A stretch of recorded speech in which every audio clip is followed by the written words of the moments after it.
Salut à tous et bienvenue dans ce deuxième numéro de l'Astrolabe. Aujourd'hui on va parler de la pratique de l'astronomie, de l'observation planétaire et du ciel profond. Je vais vous donner quelques astuces pour que vos soirées d'observation se passent le mieux possible, mais ça va être à vous surtout de pratiquer, parce que l'astronomie c'est aussi apprendre à connaître son matériel et apprendre à naviguer dans le ciel. Mais je vais vous donner quelques petites astuces pour que tout se passe bien. Avant de commencer, dans le premier épisode, je vous avais fait gagner le livre Terre de Thomas Pesquet. Et bien aujourd'hui, rebelote, on vous fait gagner Ils ont marché sur la Lune de Philippe Hénarejos, qui vient de sortir aux éditions Belin, et qui est un récit très détaillé des différentes missions Apollo. C'est bourré d'anecdotes et de très belles images, donc je vous conseille fortement ce livre. Donc on vous fait gagner un exemplaire dédicacé par l'auteur dans la vidéo, donc restez bien jusqu'au bout. Voilà, sans plus attendre, c'est parti, on commence notre session d'observation.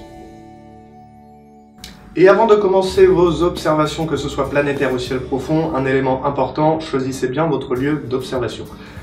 Bien entendu, moins il y a de lumière, mieux c'est. Donc essayez de vous éloigner au maximum des sources lumineuses, évitez de vous foutre sous un lampadaire. Même si l'observation planétaire est moins exigeante, on va dire, à ce niveau-là que l'observation du ciel profond, c'est quand même mieux de ne pas avoir de lumière, vous aurez de plus belles images, on va dire, vous verrez mieux. Donc nous allons commencer par l'observation planétaire. C'est important, je pense, de commencer par ça si vous débutez en astronomie, pour plusieurs raisons. La première, c'est que tous les objets du système solaire vont être très concrets à observer, contrairement à du ciel profond où on va avoir des choses un petit peu plus abstraites, on va dire. Ici, vous verrez Saturne avec ses anneaux, Jupiter avec ses bandes nuageuses, et c'est un sacré spectacle, donc je vous conseille de commencer par ça.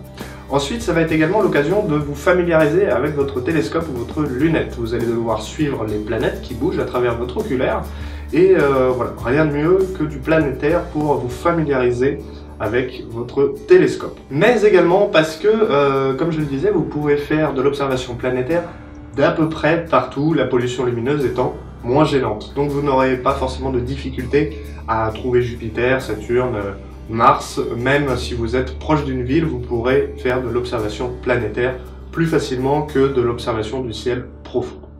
Et nous allons commencer notre voyage avec l'objet le plus proche de nous, la Lune. On pourrait se dire que la Lune, on l'a suffisamment vue, qu'on a vu plein de belles images, etc. Mais je vous assure que l'observer avec un télescope est assez remarquable. Vous allez voir énormément de détails, et ce qui est bien, c'est que suivant les phases lunaires, vous n'allez pas observer la même Lune. Si elle est pleine, vous aurez une lumière, on va dire, assez plate, et du coup, moins de relief, mais vous verrez peut-être un petit peu plus de choses à sa surface. Alors que si elle est en demi-lune, vous aurez un terminateur, donc c'est-à-dire une délimitation entre l'ombre et la lumière qui sera très marquée, et du coup les cratères vont énormément ressortir à cet endroit. Donc vous aurez des détails très importants sur les cratères, et c'est toujours un plaisir d'observer ça avec autant de détails. Vous pouvez vous procurer une carte également de la Lune qui vous dira ce que vous regardez, les différentes mers, même les lieux d'atterrissage des missions Apollo. C'est très intéressant et ça fait toujours de belles soirées astro. Je vous conseille également pour l'observation de la Lune de vous procurer un filtre lunaire. C'est un filtre qui contraste un petit peu l'image, mais surtout qui va atténuer la luminosité, surtout si vous regardez la pleine Lune. Il n'y a aucun danger à regarder la Lune directement, mais ça peut être quand même un petit peu gênant. Si elle est très brillante, ça peut facilement éblouir et gêner les observations après. Maintenant que nous avons regardé la Lune, nous allons nous éloigner un petit peu et partir en direction de Mars. Mars est relativement facile à trouver, surtout en ce moment au mois d'août, ce point rouge brillant dans le ciel. Et c'est là que on va commencer à apprendre à se servir de notre télescope, puisque dans un premier temps, il va falloir viser, non pas avec votre oculaire directement, mais avec le petit viseur que vous avez normalement au-dessus ou sur le côté, et on va viser en direction de Mars. Donc une fois que vous l'avez repéré, vous orientez votre télescope. Et très très important, toujours commencer avec l'oculaire qui a le plus faible grossissement.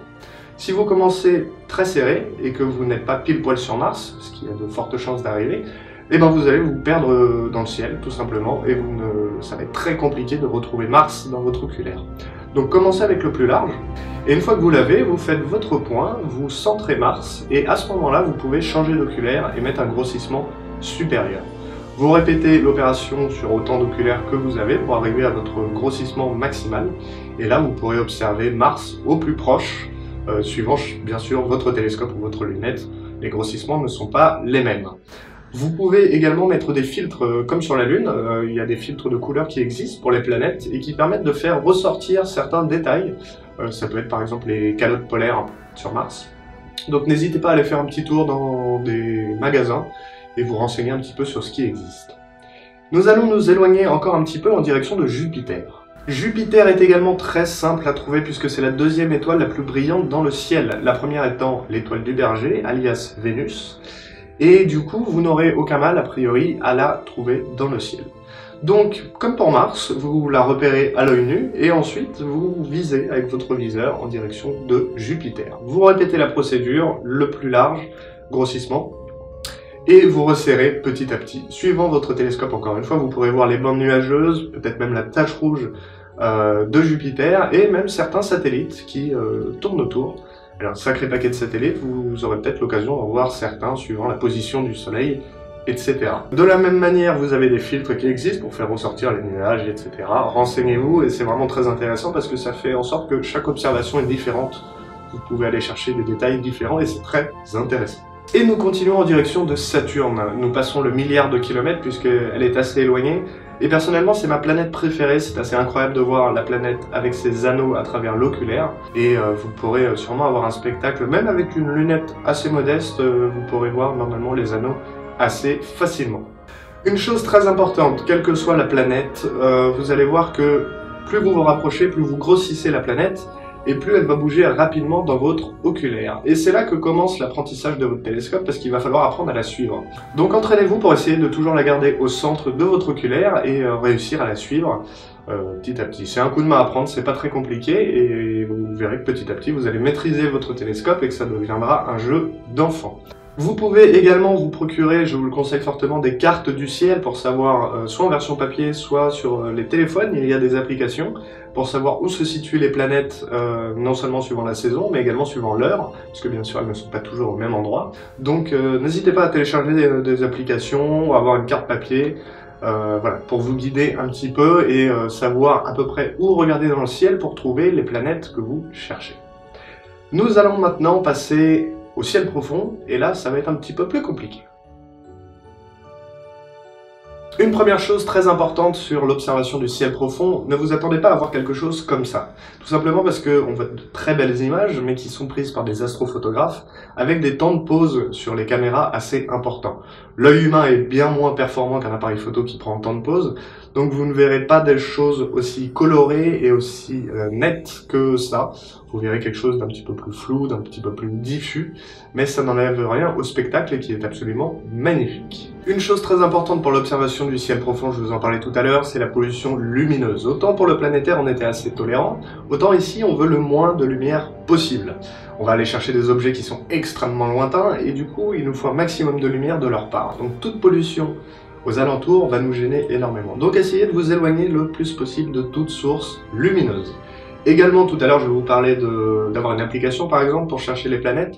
Ici, vous oubliez, parce que la lumière de votre téléphone, lorsque vous allez le regarder, va nuire énormément à votre vision nocturne. Plus de téléphone. L'œil humain met en moyenne 30 minutes à s'accoutumer au noir. Donc, si vous regardez votre téléphone au bout de 25 minutes, eh ben, ça va un petit peu réinitialiser tout ça. Donc, on ne veut pas de lumière. Mais heureusement, on a une solution, la lumière rouge. La longueur d'onde de la lumière rouge est la seule qui n'affecte pas la vision nocturne. Donc c'est l'idéal en astronomie. Souvent vous en avez sur les lampes frontales, vous avez un mode lumière rouge. Donc c'est l'idéal, je vous conseille de vous procurer ça. Et ça vous permettra de chercher vos oculaires et également de lire vos livres, si vous en avez, pour voilà, vous guider dans le ciel sans affecter votre vision. C'est vraiment très important. Et je vous parle d'un livre parce que l'observation du ciel profond, eh ben, c'est une sorte de chasse au trésor, de jeu de piste. Car contrairement au planétaire, où on va voir la planète, la cibler et la regarder, ici, on va suivre un chemin qui va nous guider à l'objet que l'on souhaite observer. Parce que les objets qu'on va observer ici sont extrêmement lointains et la plupart d'entre eux ne sont pas visibles à l'œil nu. Donc on va aller de point en point jusqu'à arriver à l'objet que l'on souhaite regarder.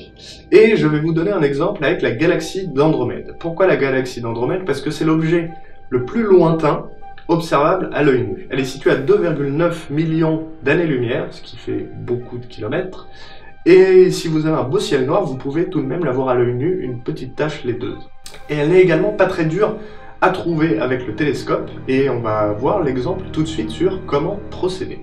La galaxie d'Andromède se situe entre Cassiopée, le W, et le Grand Carré de Pégase. L'avantage, c'est que ces deux constellations sont facilement repérables. Le W, vous le connaissez, et le Grand Carré de Pégase, en fait, si vous regardez bien, il ressemble un petit peu à la Grande Ourse, parce qu'à partir de son point supérieur gauche, part une ligne qui est une partie de la constellation d'Andromède, et ça forme en fait une casserole un petit peu comme la Grande Ourse, donc elle est facilement repérable. Le Grand Carré de Pégase ressort également beaucoup, étant donné que ces étoiles sont assez lumineuses. Donc déjà, essayez de repérer ces deux éléments. Une fois que vous les avez repérés, avec votre télescope, vous visez l'étoile dans le coin gauche supérieur du Grand Carré de Pégase. À partir de là, une fois que vous l'avez dans votre oculaire, vous allez partir sur la gauche, et en fait vous allez aller dans la constellation d'Andromède. Vous allez tomber sur une première étoile, avec une luminosité quasiment équivalente à celle d'avant, et si vous continuez encore un petit peu sur la gauche, légèrement plus haut, vous allez tomber sur une deuxième étoile. À ce moment-là, vous êtes en plein centre de la constellation d'Andromède. À partir de là, c'est relativement simple, vous remontez à la perpendiculaire, vous allez tomber sur une première étoile, puis une deuxième, et la galaxie d'Andromède se trouve pile à cet endroit-là. Une autre possibilité est de partir de Cassiopée. Si vous regardez la branche à droite de W et que vous descendez, vous tirez une ligne imaginaire qui va vers le bas, et bien vous allez tomber sur la dernière étoile de la constellation d'Andromède. À partir de là, vous vous décalez sur la droite et on va retomber sur l'étoile que l'on avait précédemment. Vous remontez à la verticale et, encore une fois, vous tombez sur la galaxie d'Andromède.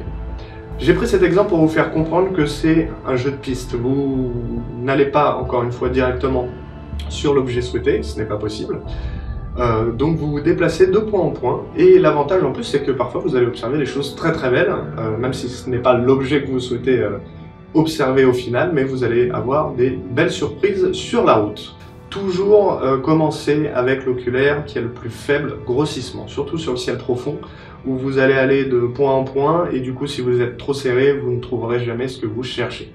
Donc soyez au plus large, et voilà, à la limite vous resserrez derrière si jamais c'est nécessaire. Je vous conseille donc d'avoir un livre qui vous guidera suivant les objets que vous voulez observer, parce que les objets il y en a une très très grande quantité, et voilà, qui vous guidera pas à pas, un petit peu comme on vient de le faire là, pour arriver à l'objet que vous souhaitez observer. Et c'est là que la lumière rouge est très importante, parce que sans lumière vous allez avoir du mal à lire votre livre sans affecter votre vision nocturne. Voilà, c'était une première approche sur les observations planétaires du ciel profond, parce que, encore une fois, ça va être à vous d'aller pratiquer, de découvrir le ciel. Pensez toujours à regarder le ciel à l'œil nu avant, à vous poser, à repérer les différentes constellations. Au début, ça va pas forcément être simple, et petit à petit, vous verrez que vous allez commencer à connaître le ciel, et également votre télescope. Vous allez apprendre à le maîtriser, apprendre à correctement suivre les objets. Avant de terminer, vous êtes plusieurs à m'avoir demandé des vidéos sur les réglages du télescope parce que vous aviez des problèmes de netteté. Ça va être compliqué de vous expliquer ça à travers des vidéos parce que les problèmes de netteté, ça peut venir de plein de facteurs différents. Cependant, ce que je peux vous dire, vérifiez votre collimation si vous avez un télescope, donc avec des miroirs. La collimation, c'est l'alignement des miroirs, et s'ils ne sont pas parfaitement alignés, vous pouvez avoir effectivement des problèmes de netteté. Du coup, faites votre collimation. Si vous ne savez pas faire, allez sur internet, il y a de très bons tutos qui expliquent ça, et ça peut régler votre problème. Pensez également que lorsqu'il y a une différence de température importante entre votre extérieur et votre intérieur, les miroirs vont se déformer pendant un certain temps. Donc sortez votre télescope un petit peu avant la session d'observation, le temps que les miroirs se mettent à température. Si ça persiste, n'hésitez pas à aller dans des clubs ou dans des magasins. Je pense qu'ils trouveront sans trop de problèmes d'où ça vient. Voilà, en tout cas je vous remercie, n'hésitez pas à mettre un pouce bleu si la vidéo vous a plu. Je vais faire une vidéo bientôt sur les oculaires justement pour vous expliquer comment bien les choisir suivant votre télescope. Et voilà, je ferai une autre vidéo également, je vous avais dit que je répondrais à vos questions, je ne vais pas le faire dans cette vidéo, mais je vais en faire une dédiée très bientôt, où je réponds à tout ça. Et je vous l'avais dit, on vous fait gagner le livre Ils ont marché sur la lune de Philippe Hénarejos. Pour cela c'est très très simple, vous allez sur mon compte Twitter Aboversfr, je vous mettrai le lien. Il y aura un post contenant le lien de cette vidéo, il suffit de le retweeter et un gagnant sera tiré au sort dans les jours à venir. Merci encore d'avoir suivi la vidéo, j'espère qu'elle vous a plu, n'hésitez pas à me le dire dans les commentaires, à laisser des pouces bleus, à vous abonner à la chaîne, et on se retrouve très bientôt pour de prochaines vidéos, que ce soit pour l'Univers Express ou l'Astrolabe. A très bientôt et bonne session d'Astro.